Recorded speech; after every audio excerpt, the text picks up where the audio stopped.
Hello every one, welcome to my YouTube channel. ഇന്നത്തെ എൻ്റെ യാത്ര ബാബ്സ് ഹിന്ദു മന്ദിറിലേക്കാണ് കേട്ടോ. ഇത് അബുദാബിയിലാണ് സിറ്റുവേറ്റഡ്.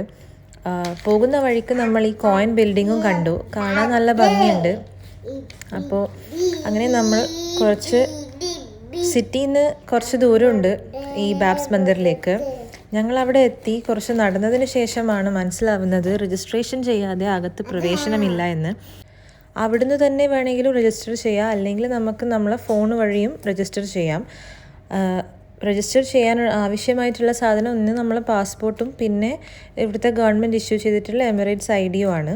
ഇത് രണ്ടിൽ ഏതെങ്കിലും ഒന്ന് മതി. അങ്ങനെ നമ്മൾ ക്ഷേത്രത്തിലേക്ക് കടക്കുവാണ്. ഈ കാണുന്ന ഫ്ലോർ അത്ര ചൂടില്ല കേട്ടോ, പക്ഷെ അവിടെ നല്ല പൊതുവേ നല്ല ചൂടുണ്ട്. പക്ഷേങ്കിൽ ആ ഫ്ലോറ് ചൂടില്ല, അതുകൊണ്ടാണ് നമുക്ക് ചപ്പലില്ലാതെ അവിടെ നടക്കാൻ പറ്റുന്നത്.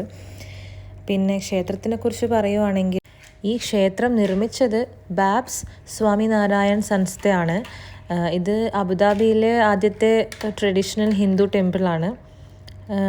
2015 UAE ഗവൺമെൻറ് അനൗൺസ് ചെയ്തിട്ടുണ്ടായിരുന്നു ഈ ഒരു ഹിന്ദു ടെമ്പിളിന് വേണ്ടിയിട്ട് അവർ ഭൂമി കൊടുക്കുമെന്ന്. അങ്ങനെ അബുദാബിയിലെ ക്രൗൺ പ്രിൻസ് ആയ ഷെയ്ഖ് മുഹമ്മദ് ബിൻ സായദ് അൽ നയ ആണ് ഈ 27 ഏക്കർ ഭൂമി ഈ ഒരു ക്ഷേത്രം നിർമ്മിക്കാൻ വേണ്ടി കൊടുത്തത്. ആ പേര് പറഞ്ഞതിൽ എന്തെങ്കിലും തെറ്റുണ്ടെങ്കിൽ ക്ഷമിക്കണം. ക്ഷേത്രത്തിൻ്റെ ഉള്ളിലേക്ക് നമ്മൾ പൊതുവേ ഉള്ള പോലെ അങ്ങനെ ഫോട്ടോഗ്രാഫി അലൗഡ് അല്ല. അതുപോലെ ക്ഷേത്രത്തിൽ ഉള്ള മൂർത്തികൾ ഏതൊക്കെയാണെന്ന് വെച്ചാൽ രാധയും കൃഷ്ണനും ശിവനും സ്വാമിനാരായൺ ഭഗവാനും സീത രാമനും അയ്യപ്പനും വെങ്കടേശ്വരനും ജഗന്നാഥനും ആണ്. പിന്നെ വളരെ ഇമ്പോർട്ടൻ്റ് ആയിട്ടുള്ളൊരു കാര്യമാണ്, തിങ്കളാഴ്ചകളിൽ ഈ ക്ഷേത്രം ഓപ്പൺ ആയിരിക്കില്ല. മറ്റുള്ള ദിവസങ്ങളിൽ, അതായത് ചൊവ്വാഴ്ച തൊട്ട് ഞായറാഴ്ച വരെ രാവിലെ 9 മണി തൊട്ട് രാത്രി 8 മണി വരെ അമ്പലം തുറന്നിരിക്കുന്നതാണ്. ഈ ടെമ്പിളുടെ സ്ട്രക്ചറും ആ ഒരു വർക്കൊക്കെ ഭയങ്കര കാണാൻ അത്ഭുതമാണ് കേട്ടോ. എന്നുവെച്ചാൽ അത്ര നീറ്റായിട്ടാണ് അതൊക്കെ ചെയ്തിരിക്കുന്നത്. ഒന്ന് തൊടാൻ തോന്നിപ്പോകുന്നു. പക്ഷേങ്കിൽ അവരവിടെ ബാരിക്കേഡ് വെച്ചിട്ടുണ്ട്, അപ്പോൾ അങ്ങോട്ടേക്ക് പോകാൻ പറ്റില്ല, തൊടാൻ പാടില്ല എന്നാണ്. പക്ഷെ ഞാൻ അകത്ത് കയറിയപ്പോൾ ജസ്റ്റ് എല്ലാം തൊട്ട് നോക്കി. പിന്നെ ക്ഷേത്രത്തിന് ചുറ്റുമായിട്ട് അവരൊരു പോണ്ട് പോലെ ഉണ്ടാക്കിയിട്ടുണ്ട്.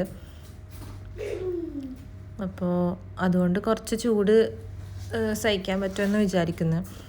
എന്തായാലും അമ്പലത്തിനകത്ത് അത്ര ചൂടൊന്നും അനുഭവപ്പെട്ടില്ല, നല്ല തണുപ്പായിരുന്നു. പുറമേ ചൂടുണ്ട്, പക്ഷെ നടക്കാൻ ബുദ്ധിമുട്ടില്ല. അവിടെയും കുറച്ച് തണുപ്പ് ഉണ്ടായിരുന്നു. പിന്നെ അവർ അംബ്രല്ല ഒക്കെ കൊടുക്കുന്നുണ്ടായിരുന്നു.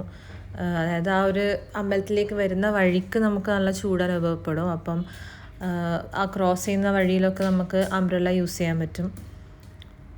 പിന്നെ എനിക്ക് പറയാനുള്ള ഇവർ പിന്നെ നീറ്റ്നെസ്സാണ്, വളരെയധികം വൃത്തിയോടെയാണ് അമ്പലം അവർ കൊണ്ടുപോകുന്നത്. അതുപോലെ അവരുടെ ഷൂ റാക്ക് ഉണ്ട്, അതായത് ചെരുപ്പൊക്കെ ഊരി വെക്കുന്ന ആ ഒരു സ്ഥലം, അതും ഭയങ്കര നീറ്റാണ്. മിനിറ്റിന് എന്ന് പറയുന്ന പോലെയാണ് ആൾക്കാർ വന്ന് അത് ക്ലീൻ ചെയ്യുന്നത്. അതൊരു ഷൂ റാക്ക് പോലെ ഇല്ല, അതും ഒരു നല്ല നീറ്റായിട്ട് ഉള്ളൊരു സ്ഥലമായിട്ടാണ് എനിക്ക് തോന്നിയത്. ഷൂ റാക്ക് വെക്കുന്ന സ്ഥലമൊക്കെ നമുക്കറിയാമല്ലോ എത്ര ഡേർട്ടി ആയിരിക്കും, പക്ഷേ ഇത് നല്ല നീറ്റായിട്ടാണ് കൊണ്ടുപോകുന്നത് അവർ. പിന്നെ നമ്മളങ്ങനെ അവിടെ നിന്ന് ഇറങ്ങി. അപ്പോൾ എൻ്റെ വീഡിയോകൾ ഇഷ്ടപ്പെടുന്നുണ്ടെങ്കിൽ ലൈക്കും ഷെയറും സബ്സ്ക്രൈബും ചെയ്യാൻ മറക്കല്ലേ. കൂടുതൽ വീഡിയോകളായി ഞാൻ വീണ്ടും വരും. അതുവരെ താങ്ക് യു.